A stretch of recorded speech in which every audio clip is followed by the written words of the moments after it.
Hey, what's up, guys? David Gascon here. Week number 8 in the National Football League. Benny versus the Penny is officially here. Want to say hello to everybody this fine Friday night. Got a lot of things to discuss. Hopefully, a bounce back week from Ben Maller after a choppy week number 7. Week number 8's a little bit different, and we have a large spread. Kansas City and the New York Jets. I don't know how Ben's going to tackle that, but might as well ask him right now on a happy Halloween. Ben, what is up, man? How you doing? It's spooky. What are we doing here? By the way, this hat, Gascon, I'm wearing this week, this is like a 20-year-old, it's got dust all over it, Rose Bowl hat that I found. I was digging around. I was trying to find another hat, and I found this old Rose Bowl hat from probably the late 90s, maybe early 2000s. It's an old hat, though. It's good. Old, and I gotta wipe it. It's a good looking hat, though. Solid it is. Hat. I was gonna wear my Minnesota Golden Gophers hat, but they puked all over the field against Maryland. So screw them. Don't even start. I'm gonna wear that hat. It's an embarrassing. Another great moment in Minnesota sports by the Golden Gophers there. Woo! Man, that was that had a lot to be wanting. It's an eyesore, right? Like, I'd rather watch the MAC on Tuesday and Wednesday nights than watching that crap. Well, listen, I'll take anything, because here we had the other night, was it Wednesday? It was the day after the World Series, the first time in, was it 4 months? Something like that, where we hadn't had any of the major sports. Right. It had been that long. Yeah, well, it's good. And are there going to be more people listening or less people listening because of Halloween? How's this work here? I don't know. It's not really. It's not Halloween. It's Halloween Eve. It's the night, but it's technically is the day of Halloween. Yes. I don't know how many people will be listening, but I hope there'll be more people watching. How about that? Well, I consider this really a radio show. There just happens to be a camera in my face. And how come I will give you credit, Gascon. You managed to make me look smaller on the YouTube and less significant than you. That my head placement is lower than yours. And this is an intentional act by you. It's an intentional act. I got the power of the remote control. I can bring myself back a little bit if you'd like. Well, bring yourself back, because I feel like we should be the visual. We should be equal. I know that you spent $70,000 on a professional background and all that, but all things being equal, our heads. Oh, there we go. Yeah, go back. All right, I'm on a delay here. I'm on the real feed here. So well, hold on. Okay, see that's so the next time we hang out, I need you to sit down then, as opposed to standing up. All right, since you're 6'10". Well, I don't stand up very much, especially since 2020 started. I'm sitting down. See, now I see what you did there. Now we're a little more equal. You still have that skyline behind you. For some reason, the sun hasn't set. But is it setting? I don't know. Anyway, we should probably get to the picks. I see the chat filling up. Dan says, "Picks. I thought this was a cooking show." I can cook if you want. I'm full though. I'm fasting for the night, but if you want, I can cook. Wait, you're fasting on a Friday night? What the hell? Well, no. I mean, I do like a small fast on the weekend, but I still eat.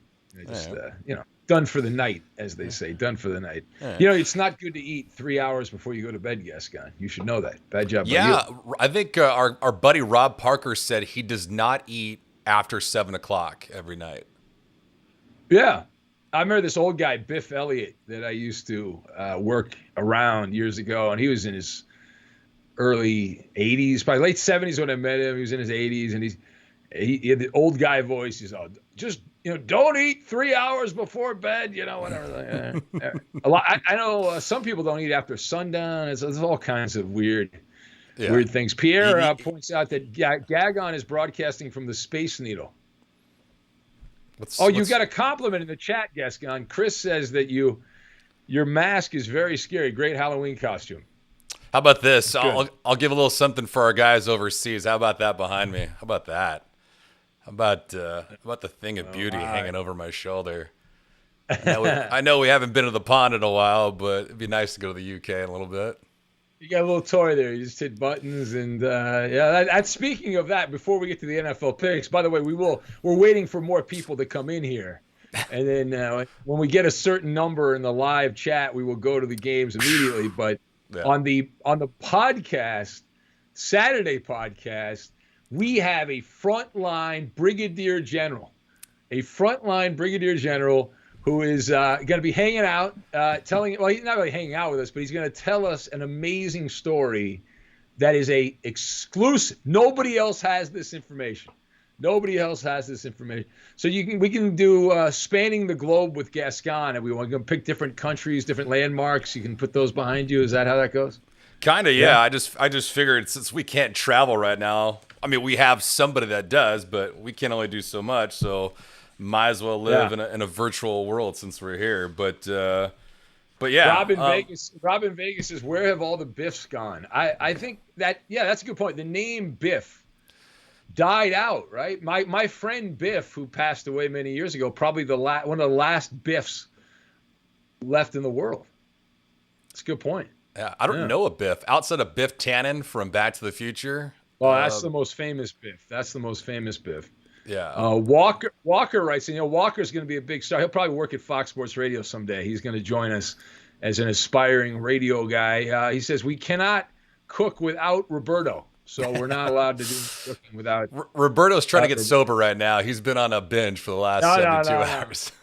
He's not trying to get sober this weekend. This is when the real party begins. He's probably still online trying to get a Dodgers shirt with the championship trophy logo on it and all that. He's been insane, man. Speaking of which, the podcast that dropped today, we did a presidential propsies bet with a bunch of different props you were playing on.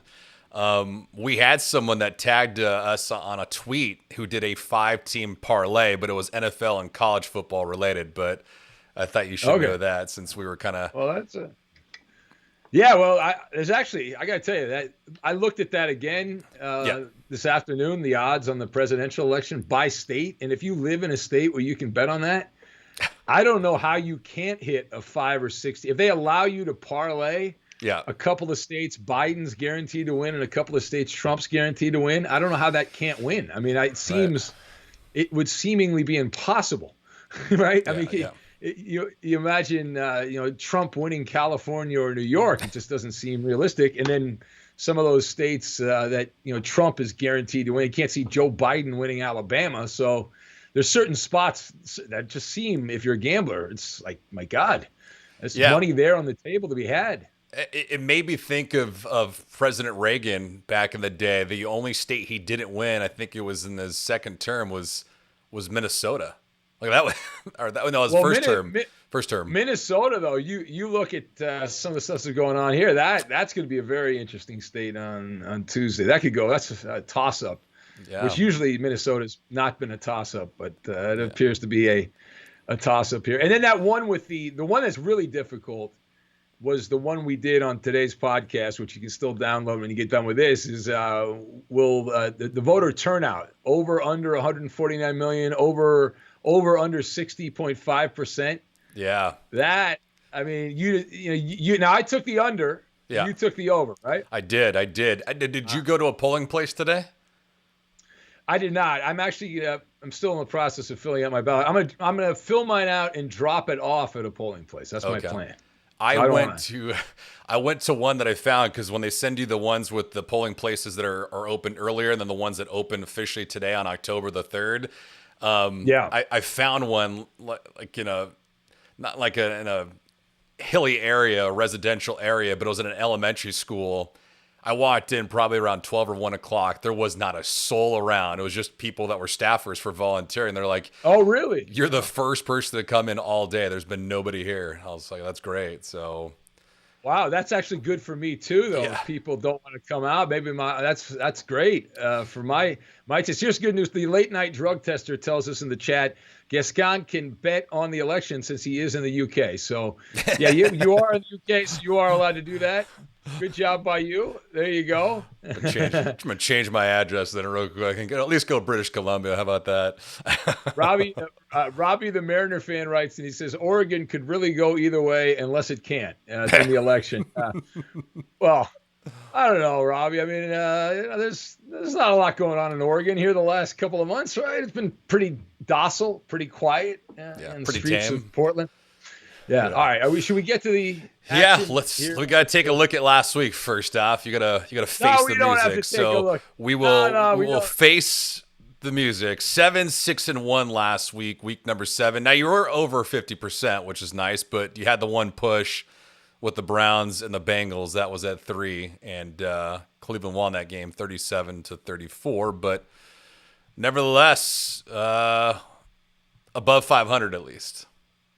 Yeah. Well, and again, there were a couple of games that went against me in the second half. Some things that I handicapped properly, but did not go right. But we will have a better week this week. I actually like the card this weekend. And so usually when I like the card, we have a much better week. But the whole point is it's money management. This is what we always say, Gascon, money management. And to win money as a sports bettor, you have to hit about at least 53%. If you hit 55%, you're making good money. But the bare minimum to win more than you lose, you have to win more than 52.4% of your bets. That's the magic number. If you're a gambler, you know that. If you bet on sports. I'm already 0-1 this weekend, though, because of a gutless effort by the Carolina Panthers, who had a 14-6 lead, I believe, early in that game. Yeah, early field goals by Atlanta. Yeah, Teddy Bridgewater had a touchdown drive in the first quarter, short touchdown drive on a Matt Ryan interception in the second quarter. And the rest of that game, Atlanta outscored Carolina 19-3. They scored 3 points total after that. Again, a pathetic effort by the Carolina Panthers in the second half. And neither team's that good defensively. And they were like playing, as I said, patty cake during that game. All right, let's get to the first game here for the card on Sunday. Indianapolis at 4-2 at Detroit 3-3. It's on CBS with Andrew Catalon and James Lofton. The Colts, a 2.5-point favorite on the road here. So they're 2.5-point road favorite. The Colts opened a 3-point road favorite. Ford Field, a dome, but outside, typical late October, early November weather in Michigan. It's going to be in the 40s and partly sunny at kickoff. So I'm going to take the Lions in this game. And a couple of things. Number one, under Frank Reich, Indianapolis has had a license to print money against NFC teams. So I'm going against a trend. The Horseshoes are 7-2-1. That's a 778 winning percentage in non-conference games. However, the Colts did not have a great game against the Bengals prior to the bye, if you remember that game a couple weeks ago. And Indiana also, if you look ahead, they've got the gauntlet right after this Lions game. You've got the Ravens, Titans, and Packers, and then I think they play the Titans again right after that. So it's the next 3 or 4 games are brutal for Indianapolis. And so you say, well, they got to win this game. But are they peeking ahead to the Ravens next week? Also, if you go back to Phillip Rivers in his career in San Diego and briefly in Los Angeles, Phillip Rivers has not been a good bet after the bye week. 15 times Rivers has played after the bye in his career. He's only 5-10 against the spread, so that is not good. Now, I am taking the Lions here, and they're coming off a stunning win against the Falcons last week. Matthew Stafford able to thread the needle thanks to Todd Gurley scoring that touchdown for the Falcons, and the Lions barely able to get out of that game at the last second, actually with no time left to win. The thing to like with Detroit is that defense. And they're not, they're kind of in the middle, a lot of the defensive numbers, but they have slowed down this season. The pipsqueak, Alligator Arms Murray, they slowed him down. They also slowed down the Falcons offense last week. So I think these teams are pretty even. And the thing that jumps out here, even though it's only 2.5 points, home dog. So that's always what you look at. So I'm going to take the Lions. I think they win this game outright. And people are saying, what the hell? We had Matt Patricia fired. Now the Lions are going to be 4-3 with a win here. And you're right in the playoff race at 4-3. So I'm going to take the Lions 26 and the Colts 24. And the Penny picks. Penny is going with the Indianapolis Colts in this one. Shock. All right. Beautiful. Beautiful, beautiful, beautiful, beautiful, beautiful. All right. What are they talking about in the chat here? Let's see here. They're applauding your internet reception tonight. You've hijacked Starbucks' Wi-Fi, and you've done a great job tonight. It's according to Pierre. Oh, is that right? Okay. Who knew? Who knew? So you don't. Yeah. As some of you guys pointed out, don't jinx me. Do not jinx me. And they want me to put Bella on. Bella's not in this little studio that I have here, so maybe I can get her if you can turn off the camera later. How about that? Maybe we'll do that. Maybe next week. How about next week? I'll have Bella as a prop. No? No. Wow. No. All right. Should we move on to another NFL game? Yes, please. Let's move on, shall we? All right. Let's go to the NFC North. Next game up, Minnesota. Woo-wee! Oh, man. The Minnesota Vikings, 1-5. El Stinko. And the Green Bay Packers at 5-1. It's on Fox. We don't have to tell you to watch, but it's on Fox. Kevin Burkhardt and Daryl Moose Johnston have the call. Now, the Packers opened up a 7-point favorite. Packers are favored by 6 right now, and it is outside the great outdoors. Lambeau Field, the last forecast I have is 30, in the high 30s at kickoff, cloudy. So, again, that's the typical Wisconsin weather. My brother, who lives just across from Green Bay in Appleton, where the teams actually stay when they visit Green Bay, that's why the houses are cheap. That's why it's cheap to live there. But I'm going to take the Vikings, actually. I'm going to take the Vikings in this game. To me, this is more of a pride situation. I've actually lost a good amount of my games this year with the Vikings. They are coming off the bye week, so they're rested. But are they ready? Mike Zimmer, his team has generally been really good over the years, getting around a touchdown. Minnesota 5-1 against the spread their last 6 when they were an underdog of a touchdown or more. And I realize this is only a 6-point line, so it's not quite a touchdown. You could always buy a point if you're so inclined to get that full 7 points, which some would advise you to do. Now, secondly, Aaron Rodgers. See, the thing that scares me here is because Aaron Rodgers, this is his bread and butter, beating up on tomato cans. And the last 5 times Rodgers has played a team that's 500 or worse, the Packers are 5-0, and that's straight up and against the number. And that includes the game last week against that god-awful Deshaun Watson Texans team. So it's hard to blow out the same team twice. So I learned when I was a kid. I remember Pat Summerall and John Madden on CBS when the Eagles would play the Cowboys the second time. Oh, John, it's hard to beat a team twice by a large margin, that whole thing. But I would expect a closer game, a tighter game here. Not that Minnesota is really playing for much of anything at 1-5, but they got embarrassed by Green Bay at home. Not that anyone was there to see it last time they played. So I will take the Packers to win, but the Vikings to keep it close.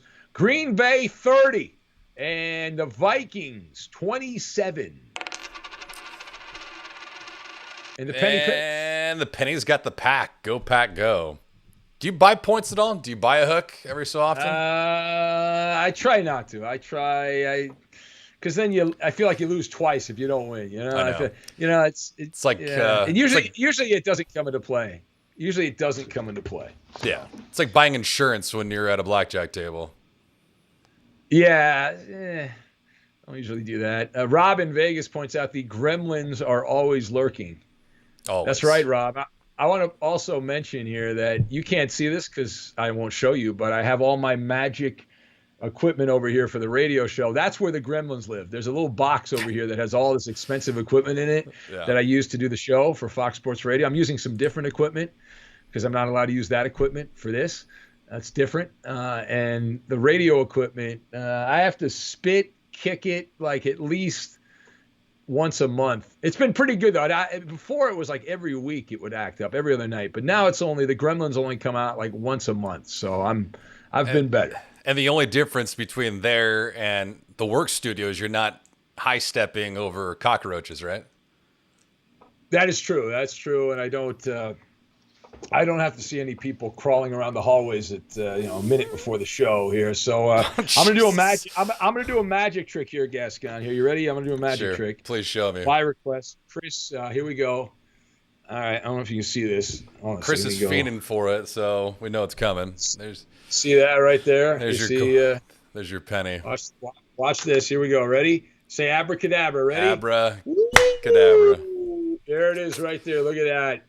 Magic. There you go. That's the penny. That's the this official penny. And then I'm going to turn it down. So you got to go presto. And then it's back to its small form. So I'll say abracadabra right? And there it is in Maricopa, Iowa. Very nice. So very exciting there, Chris. I have it. Dan says, well, your audio sounds a little more pro this week, Ben. I'm not saying you're missing equipment. I'm just saying. I don't know what that means. You misspelled the word. Wow, now you're shaming people. The late night drug tester says cockroaches are between the glass at FSR. That is true. It's true. That is one of the great things. And they're just stuck. Yeah.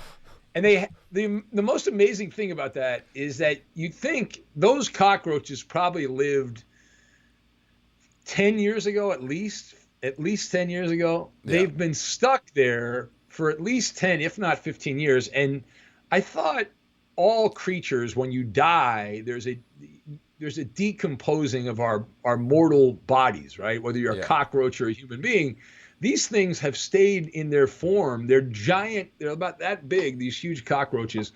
It is wild. It's like a McDonald's Big Mac, right? yeah, or fries. The fries from McDonald's, they look exactly the same. Yeah. All right, next up, New England at Buffalo. It's on CBS with Ian Eagle and Charles Davis. The Buffalo Bills opened up a 3-point favorite. They are up to 3.5. The forecast at Bills Stadium in Orchard Park, New York. Rain showers in 45 degrees at kickoff at what used to be called Ralph Wilson Stadium back in the day. I'm going to take the Patriots here. Now, I realize I'm putting my neck out there taking the New England Patriots because they have looked about as bad as you can look. But I believe it does pay to zig when everyone else zags. As a dog. Check this out. Bill Belichick. Now, I realize he had good teams before. He doesn't have a good team this year. This is a bad team. But Belichick, last 18 games, going back the last 10 years, as a dog, Belichick is 14-4 since 2010. And obviously that was with Brady all those years. And he's only lost straight up to the Bills 3 times in the last 33 games. So one of those is the last regular season game. Another one was a win by Jacoby Brissett at quarterback, or with Kobe. They lost with Brissett at quarterback, rather. So the thing about this, though, Cam Newton is the Sam Darnold type quarterback now for Belichick. In fact, Cam Newton is the first. Do you see the stat? Cam Newton, the first Patriot player with 0 touchdown passes, at least 3 interceptions, and under 100 passing yards since Steve Grogan in 1983. Wow, that is a stunning statistic. So, and really an indictment of Cam Newton. But this is a crossroads game. This is a defining moment type of game. They lost a stinker, the Patriots. They didn't allow the Broncos to score a touchdown, and they still lost at home. Cam Newton was terrible. They got absolutely gobsmacked by the 49ers last week. So the last 2 games, they've looked uninterested, and the trade deadline is looming on Tuesday. And I want to tell you guys, we have a new toy. I'm going to debut it on Sunday night. This is an exclusive. You know how we play the Ask Rob Manfred a question? Hey, Rob, what do you think of, Roberto? How did he do for the Dodgers? Well, we're going to have a new one. It's Ask Bill Belichick Anything, right? Did you see what Belichick, he went on a rant, an anti-sports radio rant. on Friday, and we have the audio. We are going to play that. That is a new toy. I have a new shiny toy. It's good. On Sunday night, and it's great because it's not dated. Belichick in that very negative classic voice. I don't know if we can play it. I can play it here. Are we able to play? Would the audio pick up if I played it on this Gascon? Let me see if I can. Only if I had it. If I had it, I'd be able to upload it and play that sucker. Well, no, I mean, so let me try playing it here. Let me Sure. see. I don't know if it goes through. All right, hold on a sec here. They said there would be no buttons to press. I don't know if this will work or not because we're on this Fugazi setup that we've got here. But let me see what we got here. Here we go. I'm gonna click.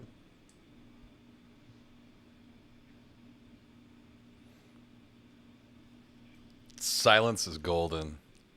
You can't hear it? I don't hear a damn thing. If you send it to Really? me, then I can play it. All right, I'll send it to you. But you're gonna play it before I want you to play. Don't. This is an embargo until Sunday night. All right, I'm gonna send this to you. Well, then I want to play it. And Then don't send it to me then. Well, no. You can play it on this. I thought it was. I could hear it in my headphones. Oh. But I guess you couldn't hear it. No, But sir.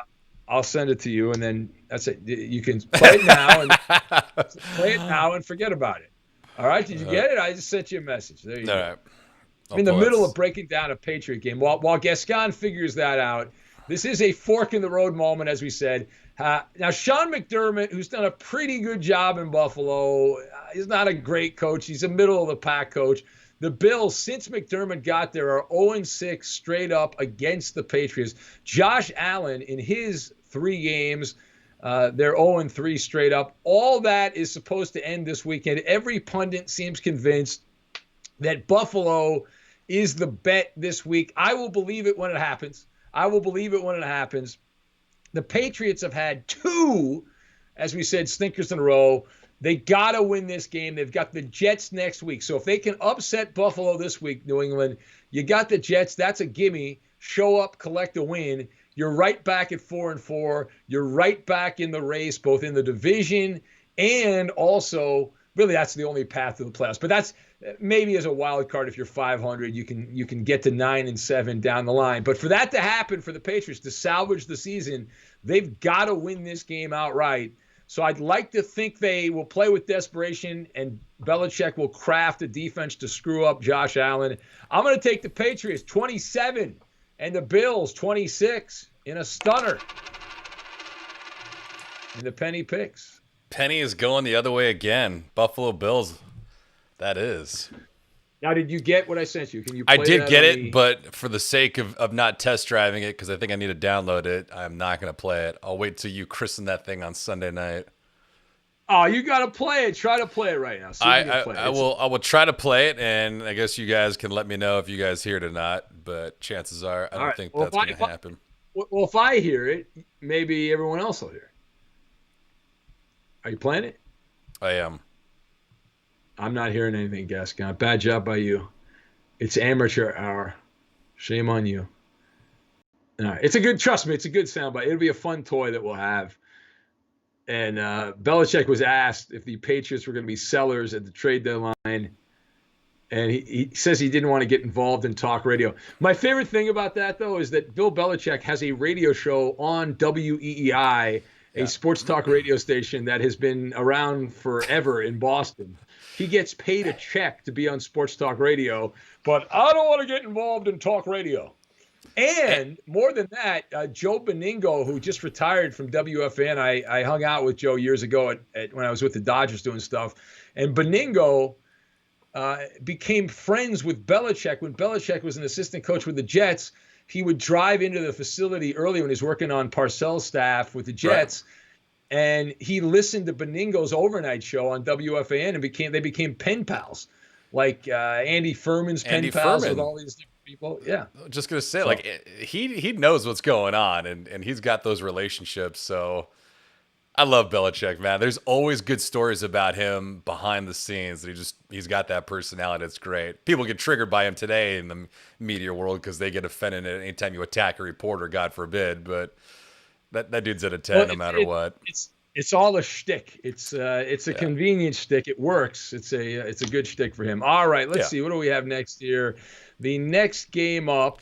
Let's see. By the way, I'll see what's going on in the chat. What side of the coin decides whether it's a win or against Ben? Well, yeah, we've always done it. Although Gascon, That's a great wording of the question. I like that.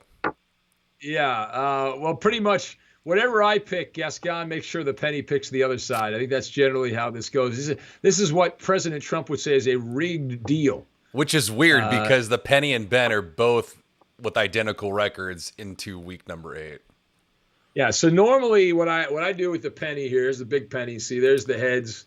Big one. And then there's the tails. Normally what I've done in the past, the tails is the road team. The heads is the home team because you sit on your ass, your tail, when you travel. So that's normally what we have done in the past. God knows what Gascon is doing. Tommy writes and he says, what's the backdrop, Ben? Fun with green screens. Ever superimpose yourself into an IKEA to see what it's like to have your furniture in your room? I have. My wife has done that. I have not done. I guess I kind of have because she did it. But yeah, absolutely. Why not? Tommy says Dave is omnipotent, omnipresent. Look at him like omnipotent. Omnipotent. Jesus. Whatever. A Greek god floating on a cloud above the city. I like that. Yeah. It's a good guy, Tommy Bakich, man of the people. Yeah. Oh, Ethan and Akron. What, Ethan? You used to listen to the live show. What happened, Ethan? He says Gascon gives Russian disinformation. I like that guy, Ethan. Probably a good reason. Ethan. Probably a good reason isn't listening to the show anymore. Guy sucks. Wow. All right. Next up, Tennessee 5-1 at Cincinnati. At 1-5, it's on CBS with Spiro Ditas, who had the Laker job, gave that up, had the Knicks job, gave that up. Spiro Ditas and Adam Archuleta have the call. The Titans opened up a 3.5-point favorite. They're favored by 7 in this game. It's going to be mostly cloudy, 48 degrees roughly at kickoff at Paul Brown Stadium, where the Cincinnati bros hang out. Josh and Justin and all the rest there. Maddie and the Natty, all those guys. The Bengals is the pick here. I'm going to take Cincinnati getting 7 points. Joe Burrow. I love this guy. You know, people say, oh, you hate that guy, you hate this guy. Who do you like? Joe Burrow is on my good list. He's not on the naughty list. He's on the good list here. Joe Burrow, he's getting a good toy for Christmas. He has put up numbers. He's not won many games. They've only won the one game there. What are they? 1-5-1, right? I forgot that tie. 1-5-1. Not won a lot unless you're a gambler. Through 7 weeks, the Bengals against the spread are 5-2, which is tied for the second best mark in the NFL. Burrow will not have in this game. He's not going to have his starting tailback, his starting left tackle, his starting right tackle, or his starting center against the Titans. So this is not good, although Giovanni Bernard was the featured back the last Bengal game, and he did pretty good in place of Joe Mixon, and that's why you have backups. So we'll see what the backup offensive line can do. Now, to me, this is a letdown spot for Tennessee coming off that heartbreaking loss to the Steelers, their idiot kicker missing the kick that would have sent the game to overtime. Stephen Gostkowski. I'm also anticipating that nobody gets up for the Bengals. Why would you?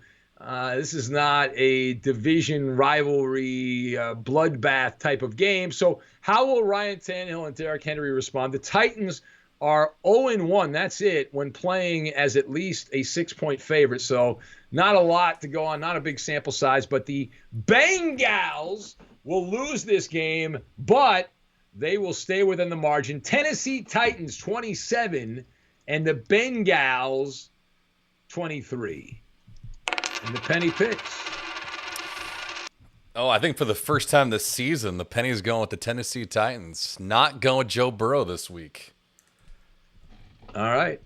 Ethan says Tennessee is angry. Late night drug tester. The only consistent winner in Cincinnati is Justin on Balderdash.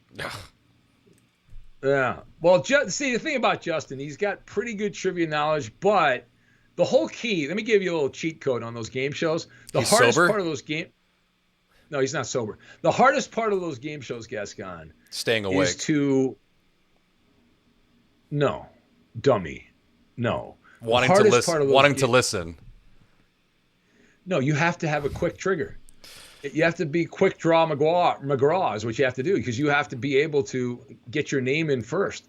I mean, the guy that played on Friday's show against Justin, I'm assuming he had good knowledge, although he didn't seem like he had good knowledge. Some of those answers were terrible, but just getting your name in first is the hardest part. That is absolutely the hardest part. So Pierre says mix match. Yeah. I'm pretty sure that my man Marcel in Brooklyn does not know how to use a computer. So I don't think you have to worry about that. I think you're good. Walker points out that Gascon thinks he's funny.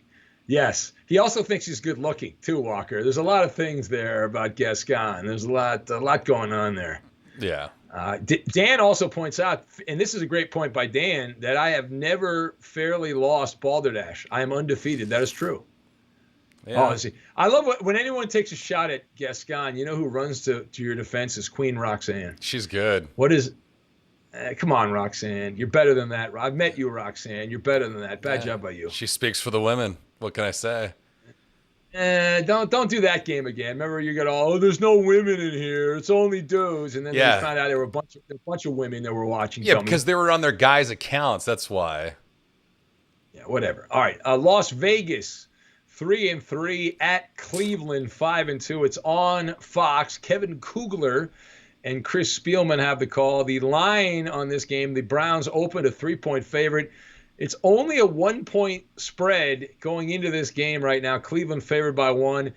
Rain is in the forecast and temperatures in the 40s at kickoff at First Energy Stadium in Cleveland. I am going to take the Browns in this game. I'm going to take Cleveland here. John Gruden's team, hot and cold. They had their signature win, that really wonderful performance against the Chiefs at Arrowhead, which was just great.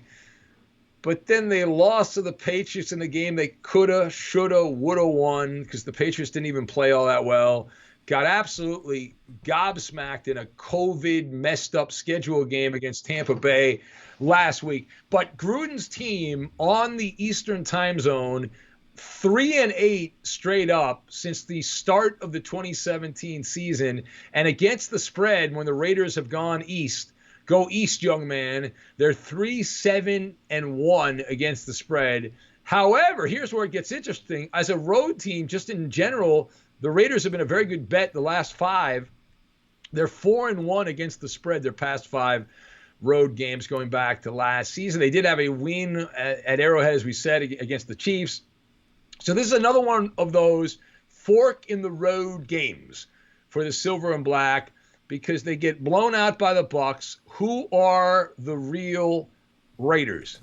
These teams are very similar. I think Las Vegas and Cleveland, even though Cleveland's got the Gotti record, to me, talent-wise, there's not a lot of difference between these teams. Vegas has 3 straight divisional games after this, so that's a key stretch for them. Now, this certainly sets up better if they win this game. I'm not going to deny that. But the Browns, now they play without Odell Beckham for the first time. He did play early in that game last week against Cincinnati before he got hurt. Baker Mayfield, looking like he was back at Oklahoma, playing Oklahoma State with all those late touchdowns. And he completed 21 or 22 straight passes against Cincinnati. Yeah, the Browns have a bye week on the horizon here. I just like the Cleveland defense a little bit more. I think they should manhandle the Raiders in the trenches, and so that, especially that Browns defensive front against a banged up Raider offensive line, I am going to take the Browns 30 and the Raiders 23. And the Penny picks. Penny is going with Sin City, going with the Las Vegas Raiders in this one. All right. You are looking live. You are listening live and looking live. Let's see here. A lot of reaction. Ethan says the Browns 35, Raiders 8.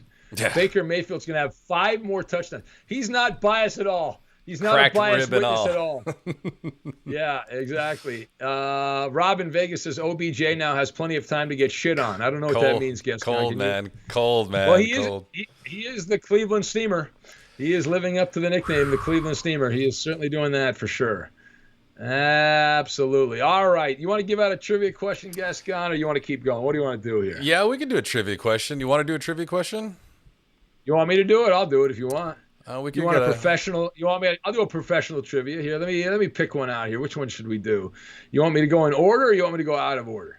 You can go in order. All right, here we go. Listen up, you knuckleheads in the chat, and remember when you get in there, thumbs up when I see the numbers are going up. Thumbs up if you're in the chat. All right, so blank has been hit 5 times while throwing this season, the fewest among all quarterbacks to appear in 6 or more games this season. So on the radio show, was it yesterday, we pointed out that Russell Wilson had been hit the most.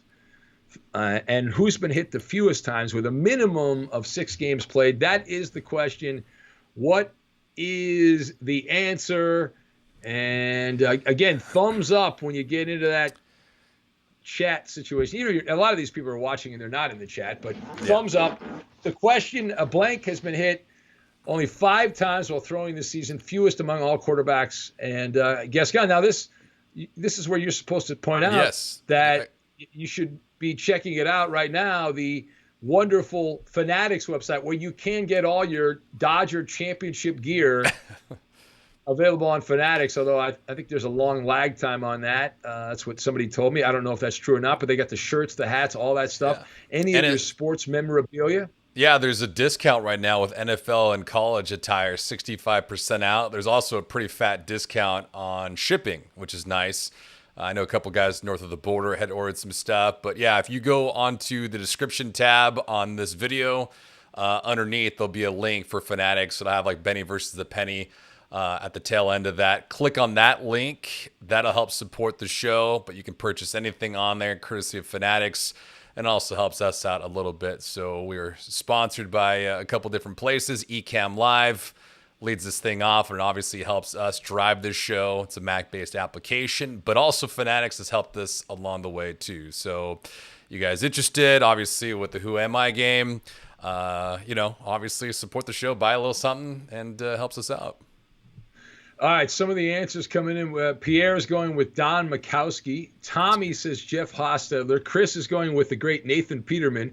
Rob in Vegas, always with a wrestling name. Rob says the answer is King Kong Bundy. Oh, man. Our guy Walker, the future radio star, is going with Kurt Warner. We have the late night drug tester with Chad Henne. Ethan in Akron says Seneca Wallace. Roddy Piper was guessed by Dan. Who else? Page down here. Scott says it's Big Ben Roethlisberger.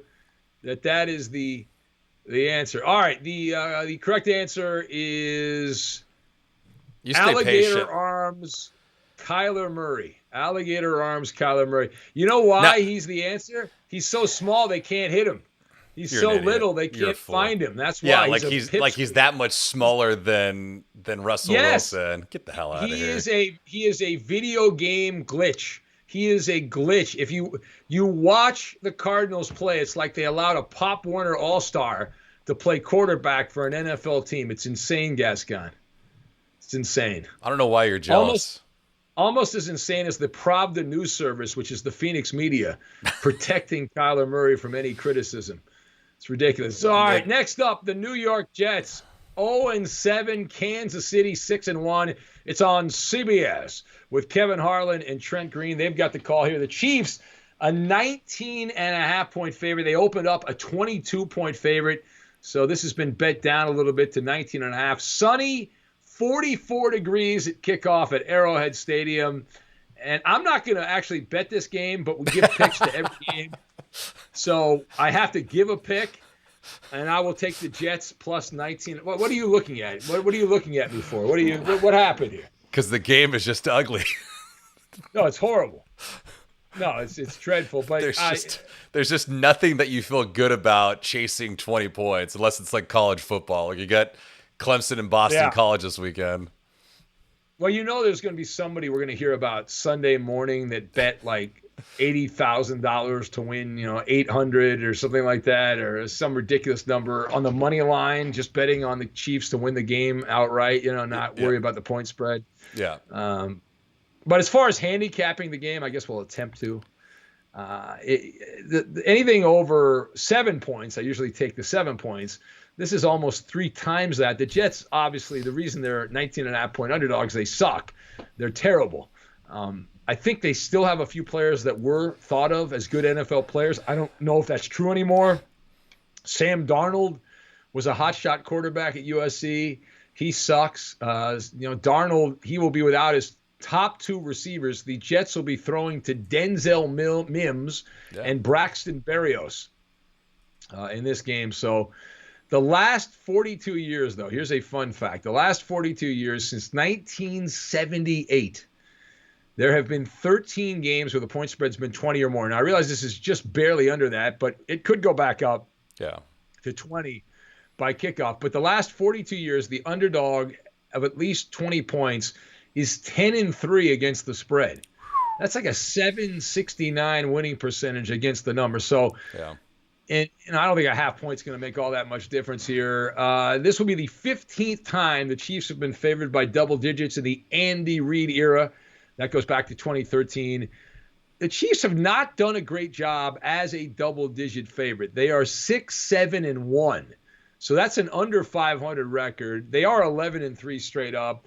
And since the start of the 03 campaign, teams favored by 20 or more points are 1-3 against the spread. I'm going to take the Chiefs 31 and the Jets 13, which means, believe it or not, you get a 31-13 game and you still win money with the Jets.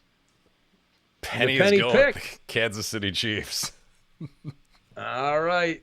There you go. Ethan likes the fact that winning percentage was 769. Look at you. All right.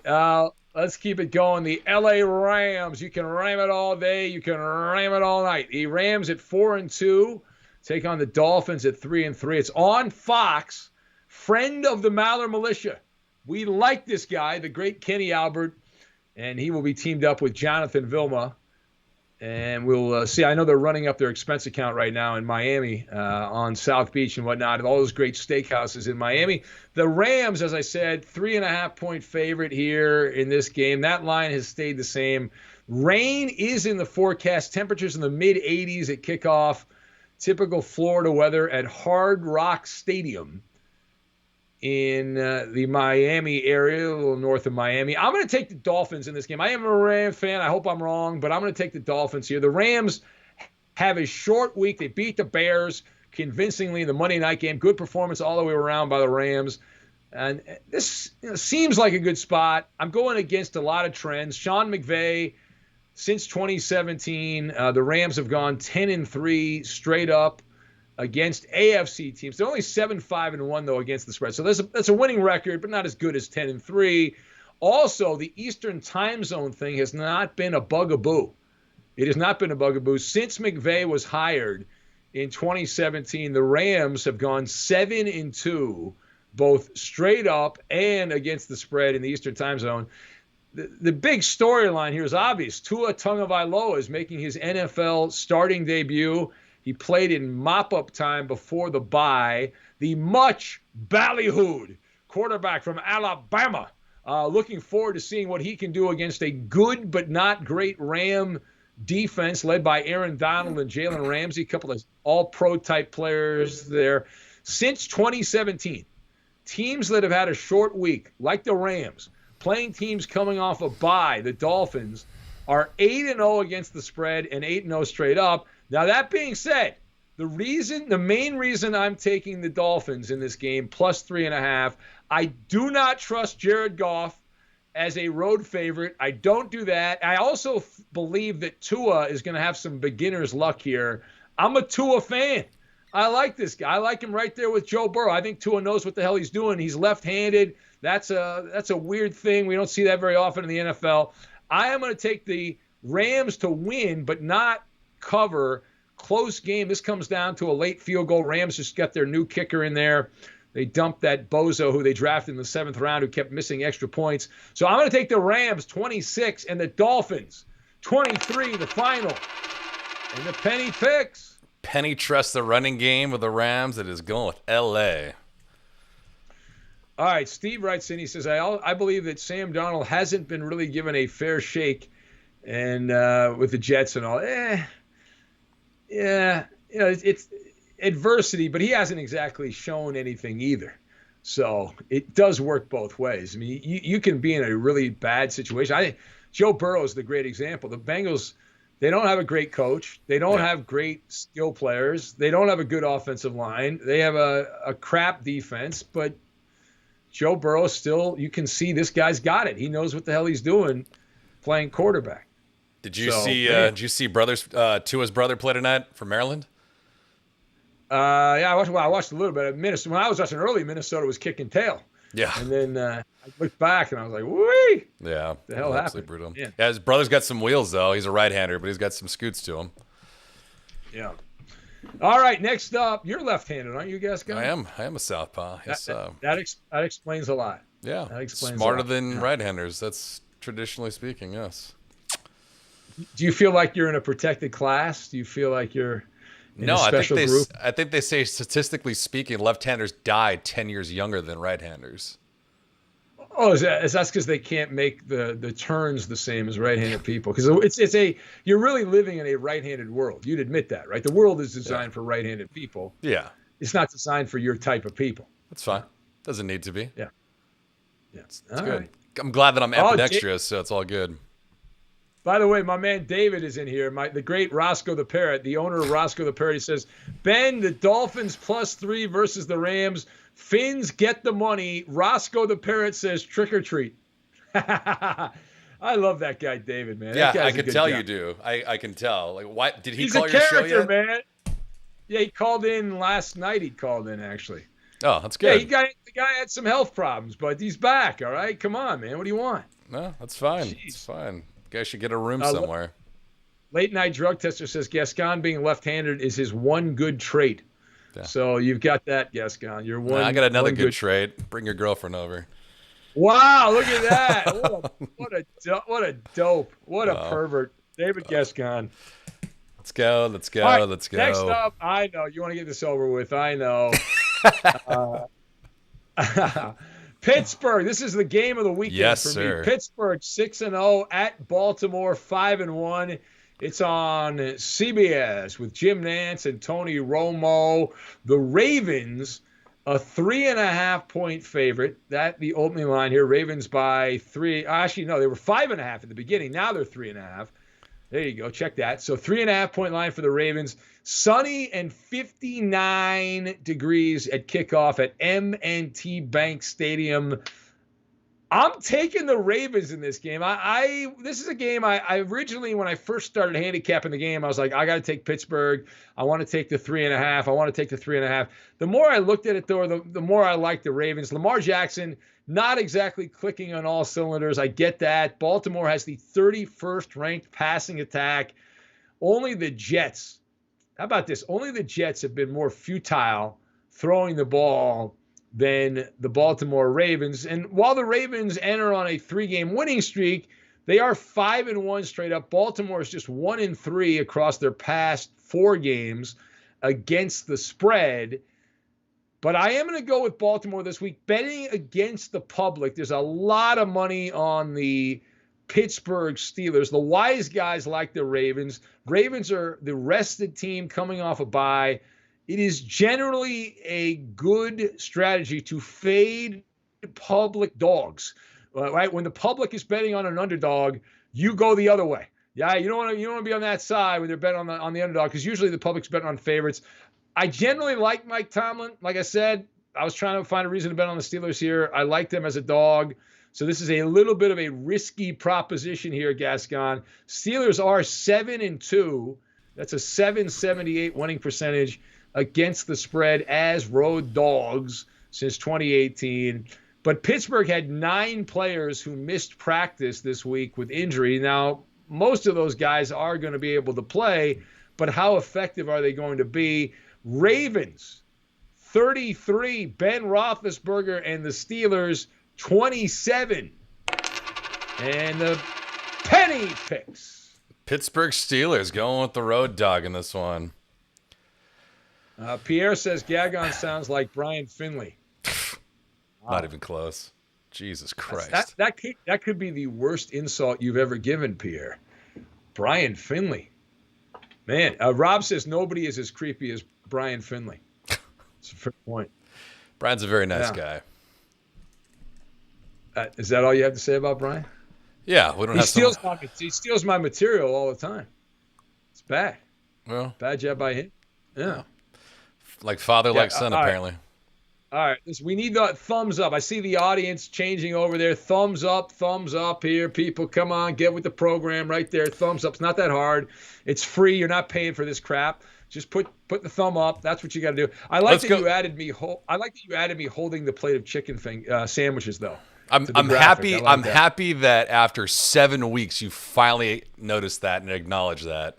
I don't like to look at myself. I'm ugly. I don't want to look at myself. How about you look at the product that's designed to cater to you and your P1s and sycophants?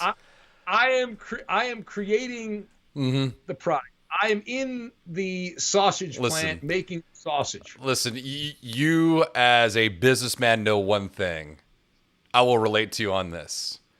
You can't have a mansion in the ghetto because the comps will still be in the ghetto. Your price will never, ever go up. So with that being said, it doesn't matter how good your product is.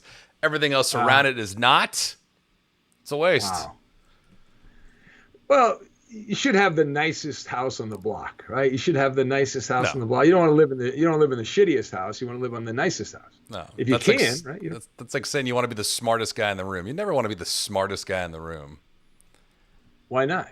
Well, because it makes you look like a pompous ass, and there's usually always someone smarter than you anyway. No. Well, in sports talk radio, everyone I work with is the smartest guy in the room. That's right. Every guy's an MD or a JD, like Esquire, Ben Maller, Esquire. You guys are amazing. Well, everyone likes to brag. I used to be a doctor. I used to be a lawyer or whatever. Everyone loves to. They're all blowhards. Everyone that does this is a blowhard. Why would you not be a blowhard if you went into this business? That's true. Roscoe, according to Roscoe the Parrot, says the Steelers are an outright fraud. Ravens are going to smoke the Steelers, according to David. Oh. This guy's been a professional gambler. He knows what he's talking about. He agrees with me. Hey, let's do another trivia question, shall we? All right, you want to give this one out this time, Gascon? I got this one. Number 2, leading the charge, I have broken 16 tackles this year. That's the most among all running backs in the National Football League. Who am I? All right, let's see what they say in the chat. The answer's coming in here. Not a lot of household name running backs in the NFL, right? There's like a handful of guys, Derrick Henry, Zeke Elliott, but a lot of those are nondescript running backs. Were you a Dickerson guy growing up, or did you like Bo Jackson more? No, I was a Rams fan, so Eric Dickerson, he had the swag and the goggles, and he was the Rams offense. Yeah, right. They had no quarterback, and then Jim Everett had a couple of good years. Yeah, and but that was about it. I mean, at Everett, he did a little bit, and then the rest of it was just not good. All right, some of the answers coming in here. Pierre says, "Gascon, you're not pompous." Well, yeah, of course he's pompous. He's west of the 405. Amos Zeroaway. Wow, that's an old school name. Ben Jarvis Green Ellis. I interviewed Ben Jarvis Green Ellis. Me and Looney had him on the Blitz. The law firm of Ben Jarvis Green Ellis. We had him on after a Patriot game. Actually, I met him with the Bengals, actually. After. Yeah, I was going to say, was he the one guy that actually gave you good answers, or is that when you started the sports cliche questions? Oh, no, we had terrible time interviewing all those football players. They were brutal. Oh. And then after a while, we used to kid around. We'd go to sportscliche.com, and then we just started asking. There it is. When do I get? That's my book. When do I get that? Put it down. I can't see it. Yeah, I don't know. I can't see it. I guess I'm looking at the wrong camera. No. When do we? I would like to get the copy of that book. That's my book. You have my book.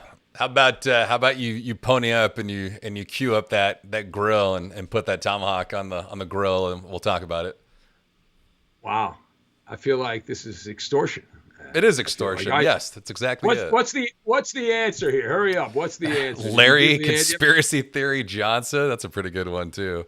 No, the Rated R Superstar Edge, is that? How about Barry Word? That Robin Vegas is the Rated R Superstar Edge. Barry Word from the Late Night Drug Tester. Jonathan, he's the guy that went with Amos Zaraway. Lionel Little Train James. There's a good one. You remember him? Old school, yeah. Was the Chargers, right? The Chargers, the San Diego Chargers. Bob is going with Robbie the Mariner fan as his answer. Jonathan says, I am blocked by Jim Everett despite never tweeting at him or tagging him in a tweet. Really? Yeah, correct answer is David Montgomery. I got to tell you, Jim Everett is actually someone who I think is a Maller militia guy. Is he? I think he's an undercover Maller militia guy, which is really cool because when I was much younger, I used to watch Jim Everett, and I loved Jim Everett until I then turned on Jim Everett. But for a while, he was my favorite quarterback because he was good. Speaking of young, our colleague Eddie Garcia had an anniversary a couple days ago, and he posted some pictures. Man, you look so young in those pictures. I was young in those pictures. My God, I've known Eddie. Well, he started like a year after I started, so we've I was in my 20s, man. I was in my mid 20s when I started at Fox Sports Radio. Man. So I was a kid, man. Yeah, you were. I was young. You were all suited up too. I think it was like a wedding or something. Oh yeah, I remember that. I think that was his wedding, or I don't know. Oh, it might have been one of my producers' weddings. That guy got divorced though, so the guy wedding, the person's wedding we were at, they didn't last very long. They got divorced shortly after that. Good times. There you go. Good times. Bob says, "Stop calling me Bob. It's Terry in England." Terry, change your damn name then to Terry in England. It says Bob on here. What do you want me to do? I mean, I like how I'm supposed to have like notes. I'm supposed to get a pen here. I got to grab a pen, right? And I got to like write down what their real name is and not what their alias name is on YouTube. That's not how this works. All right? What's wrong with you? Pierre says Ben is young unless he's not. Well, I'm young at heart. Right? I don't think I'm old yet. I'm trending towards old, but I'm not quite there yet. All I do is talk about sports. Would you consider yourself middle-aged yet? Yeah, I don't know, because no one really knows when they're middle-aged because no one knows when they're going to die for sure. Right. So if you live to be 100, you're not really middle-aged. But if you're only going to live to be in your late 60s, then you're past middle-aged. So I don't know. Who the hell knows? All right, let's keep it going here on that macabre topic. Late games: New Orleans, Nolans 4-2 at Chicago 5-1. It is on Fox with Joe Buck and Troy Aikman. The Saints opened a 2.5-point favorite. They are favored by 5 in this game. Soldier Field, Chicago, partly sunny, 39 degrees at kickoff. Now, I'm going to take the home team here. I'm going to take the Bears in this game. Chicago, obviously exposed by the Rams last week. That's one of the reasons this line is as big as it was, or is, because if the Bears had a better showing against the Rams, they would not be 5-point underdogs here. They can get some street cred back if they come back and compete in this game against the Saints. I love home dogs. I don't know if you know that about me. Chicago has been a very good bet, even with all of their offensive shortcomings here. The Bears, their last 18 games as a home dog, which goes back to the start of 2016, they've been a home dog 18 times since the start of 2016. So the last 4 years, the Bears are 13-4-1. That's a 765 winning percentage. That's pretty good.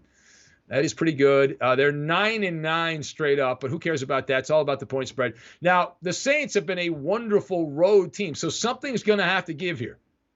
The Saints are 8-1 their last 9 games on the road. The Bears scored 9 fewer points per game than the Saints give up.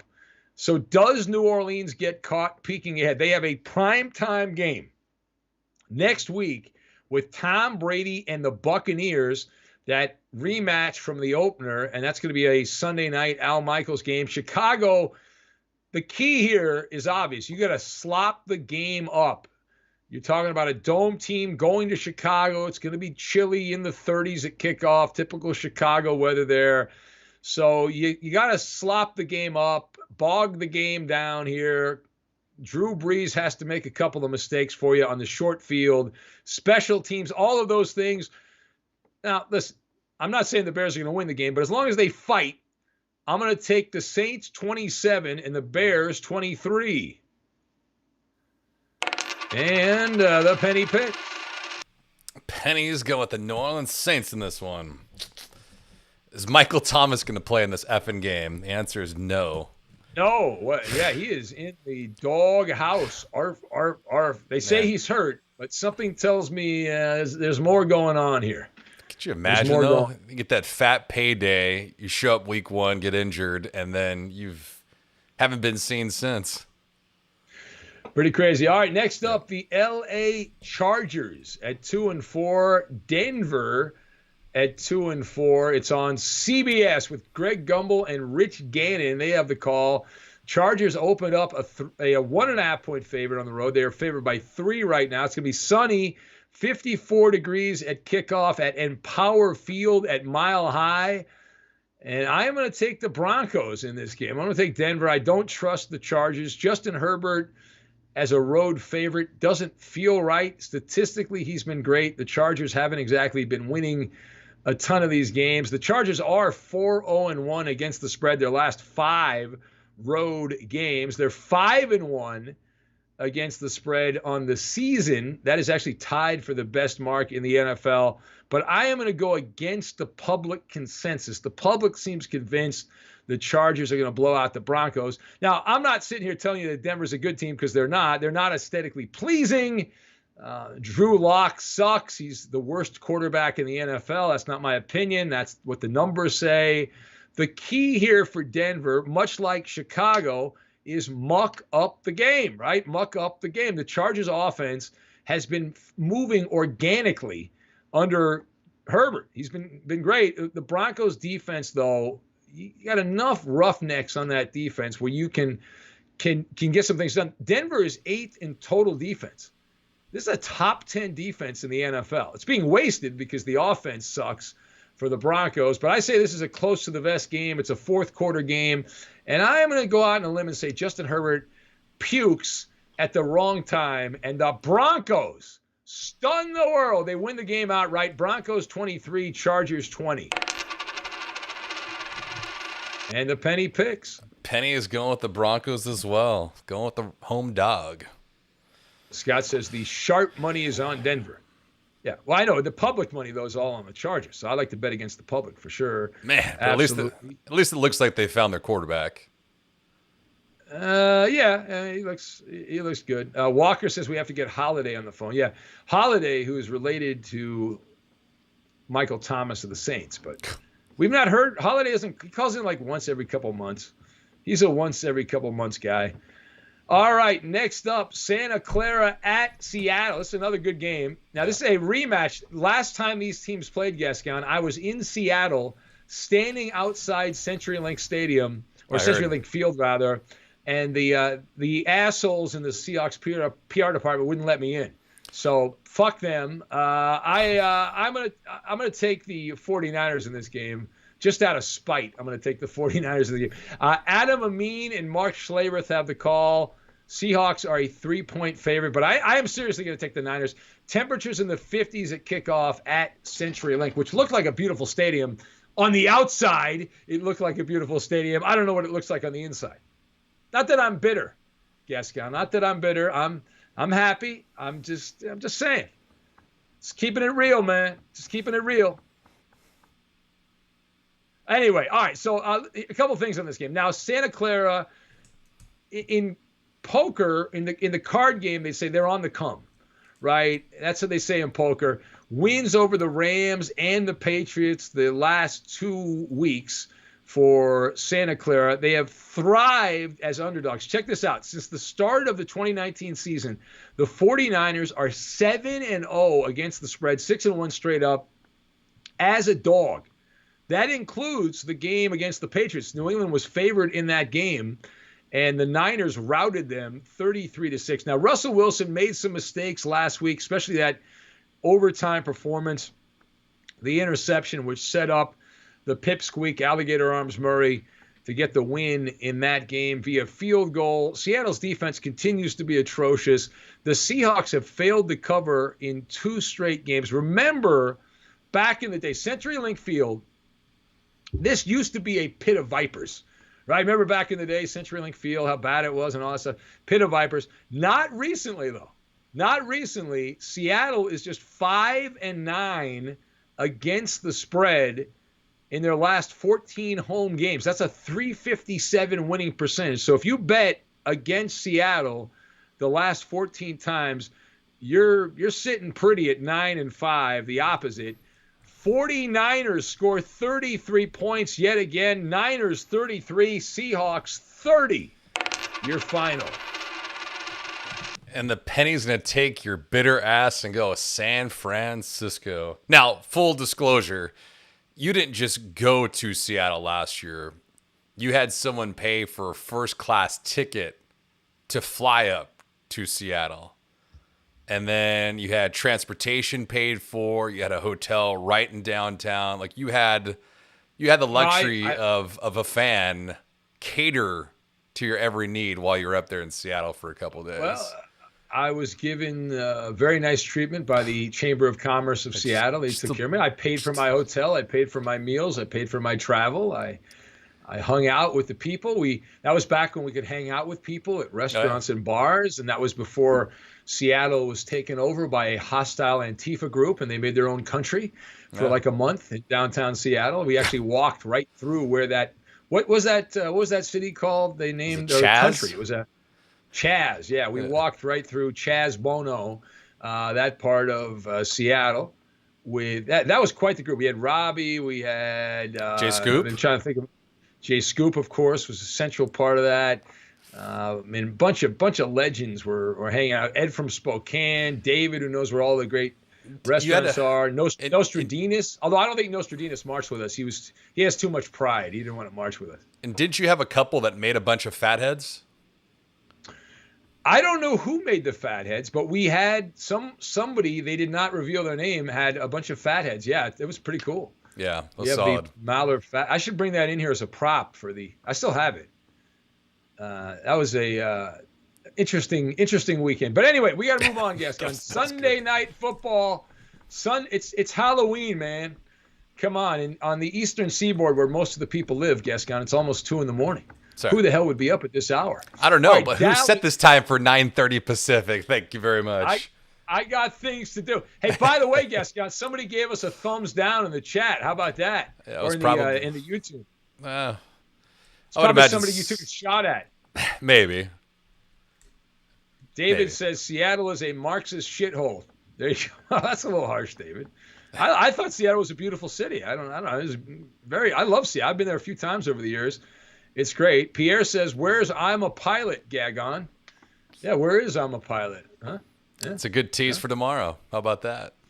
Roscoe the Parrot said 49ers +3. The Seahawks will win straight up on the money line. All right, next up, Sunday night, Dallas 2-5, Philadelphia 2-4-1 on NBC with Al Michaels and Chris Collinsworth. The line here, the Eagles, an 11-point favorite.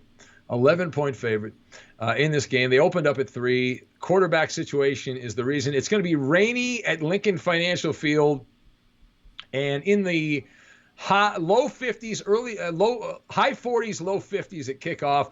I am going to take, believe it or not, Gascon, the Dallas Cowboys. I am going to take the Dallas Cowboys. Now, first of all, Dallas, they've got literally and figuratively Tabasco sauce in their eyes. Congratulations, Mike Nolan.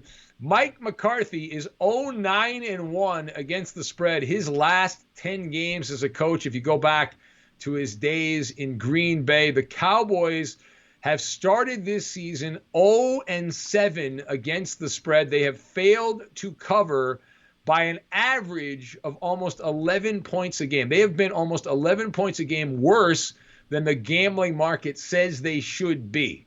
That is a complete malpractice situation there for the Cowboys. Now, that being said, Carson Wentz and the Eagles, just because they beat the Giants in a Thursday night game, does not mean that they are back. They're still a hot stew in Philadelphia. But next to the Cowboys, they look like a juggernaut. Ben DiNucci, I believe that's how you say his name. Think about this guy. A year ago, somebody found this out, Gascon. They found his LinkedIn page. He was planning already while he was in college.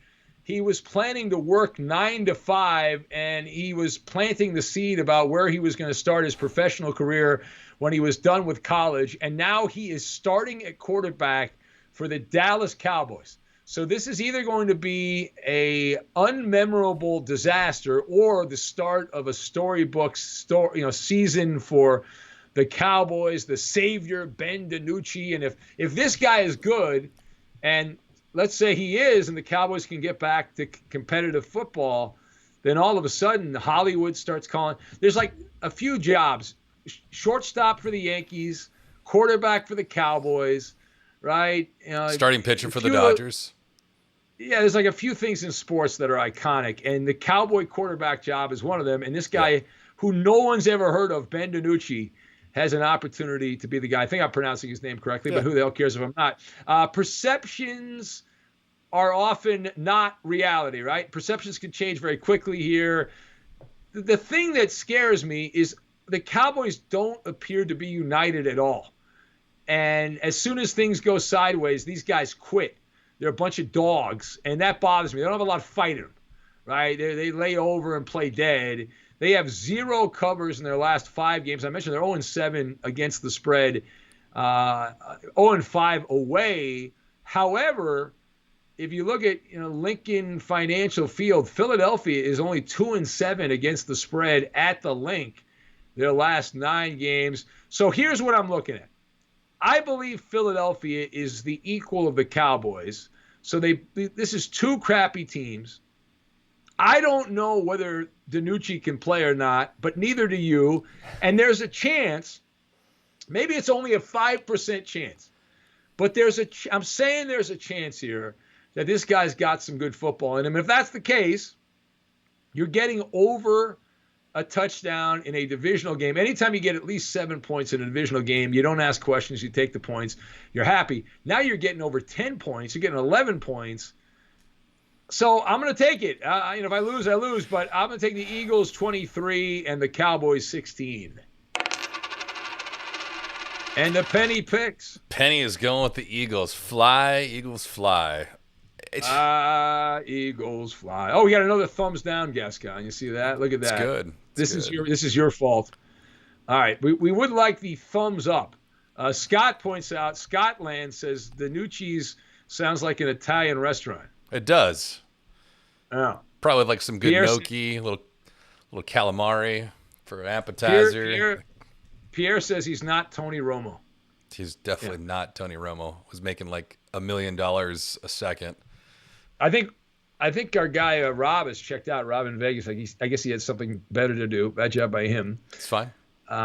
Jonathan says he hears the Cowboys are bringing back Chad Hutchinson and Quincy Carter to play this weekend. Maybe Drew Henson on deck too. Yeah. Ditchwater Sal's going with the NFC East Donnybrook. Yeah. There you go. What's the final record of the win of that division? 7-9, maybe. Well, yeah. Yeah, I don't think we'll get a 6-10. I think they'll get one of them. Will get to 7. Maybe we get Philadelphia 6-9-1. How about that? Well, okay. As long as we don't want to see a 10-loss team in the playoffs. That'd be kind of awesome. David writes in. He says Eagles -10 versus the Cowboys on Sunday night. Roscoe the Parrot said new Cowboys quarterback, biggest fraud since Joe Biden. He said, wow, that's David getting very political there. How dare you? Third rail, my man. All right. Last game. You want to do one more trivia question? We got one more trivia question. All right, let's do it. Here we go. Final question. What is it, Gascon? Final question. Despite the talent around me, I lead the league with the most drops by my targets in 2020. Who am I? Brought to you by Fanatics, of course. If you guys want to support the show, There's a link in the description. You click on that sucker. You can buy anything right now. They got some great discounts on NFL and college attire. Also, a nice, pretty good discount on shipping as well. If you click on that link and you purchase anything, it helps support this show and the cause for Ben and I. You guys can do that courtesy of Fanatics. They have powered our show since week number 1 here in the National Football League. COVID and all, you've been bobbing and weaving, Ben. So yes, all throughout. And some of the answers coming in. Walker says Ryan Leaf is the answer. He's going with Ryan Leaf. Tony Eason, guessed by Pierre. Rick Meyer from Ditchwater Sal. Old Seahawk. And our friend in England, who is not Bob, but even though his YouTube name is Bob, he says Coop the Ginger Dwarf. I don't know who that is. John Elway from the Late Night Drug Tester.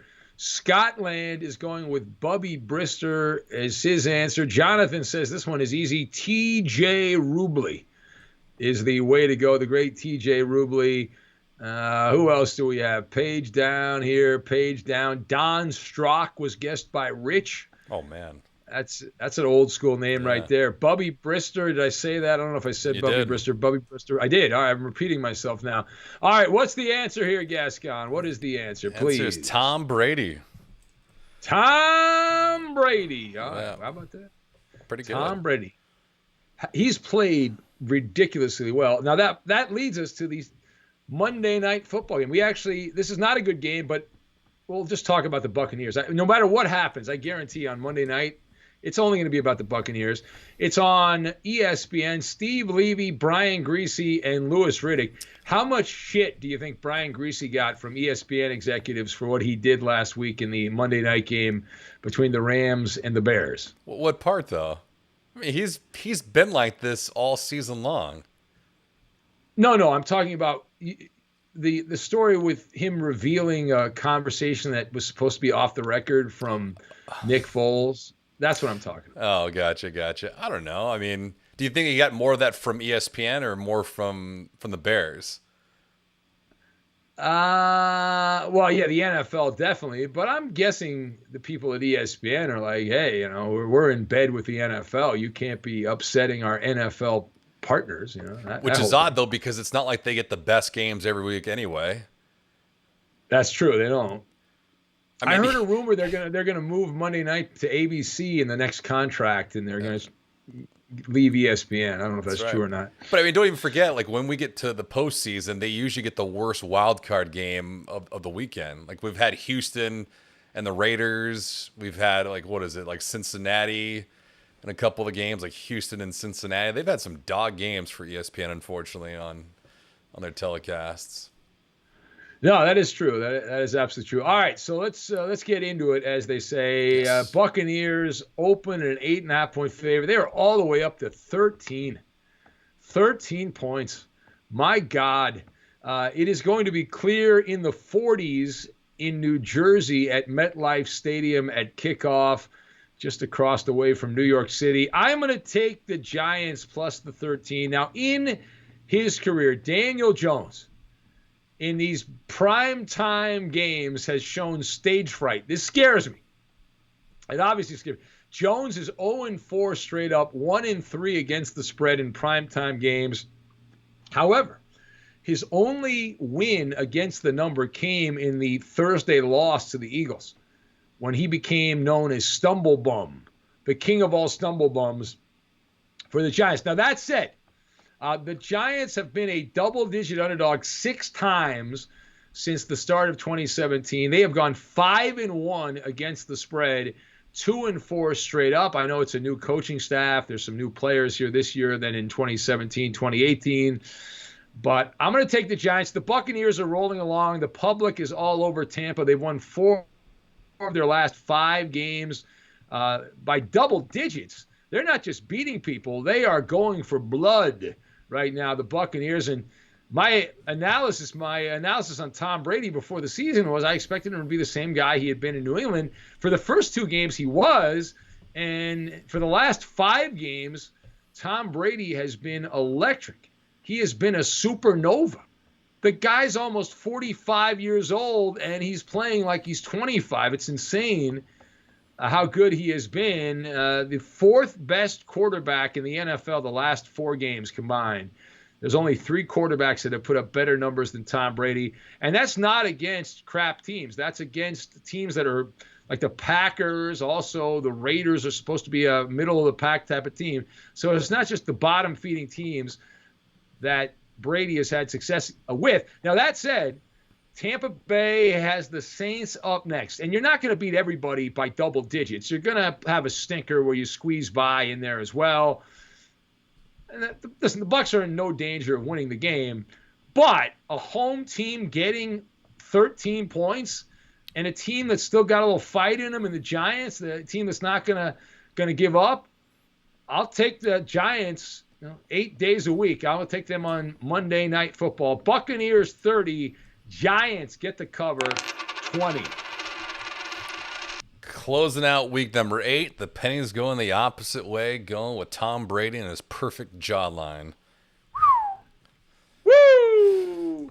All right, Gascon. There it is. Another successful Benny versus the penny. You can put the baby to bed. Now, define successful, because it's been rather choppy for you this year compared to last season. This will be a winning weekend. We will win more than we lose on Sunday, and then we won't even really care whether we win the Monday night game or not, because we will be so far above 500 that Monday night will be irrelevant, Gascon. Irrelevant. Well, don't forget, though, we also have some pretty good props for November the 3rd as well.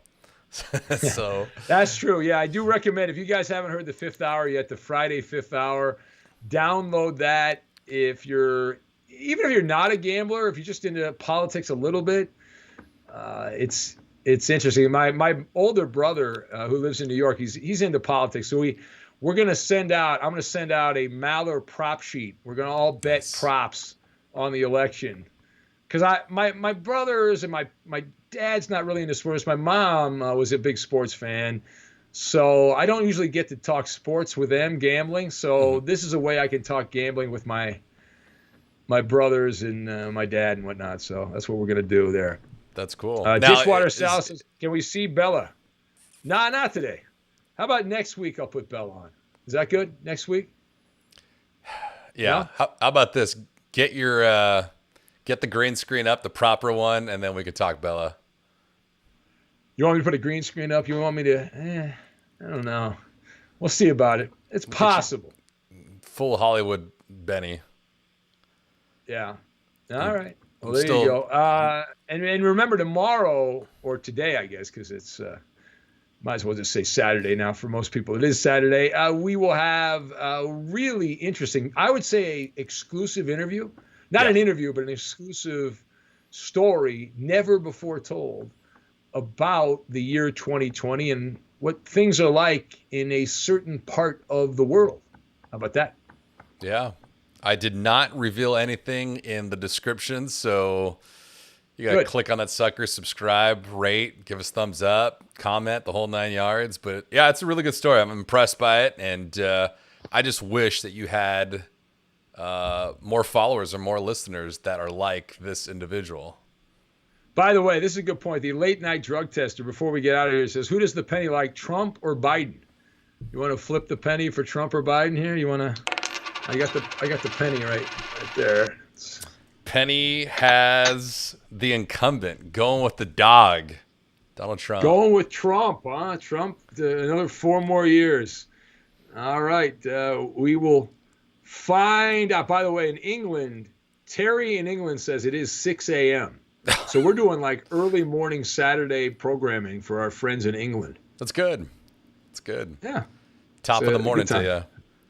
All right, well, we are on time, as Pierre said, on time, Maller, by the clock, for the clock, plausibly all about the clock. I said 90 minutes.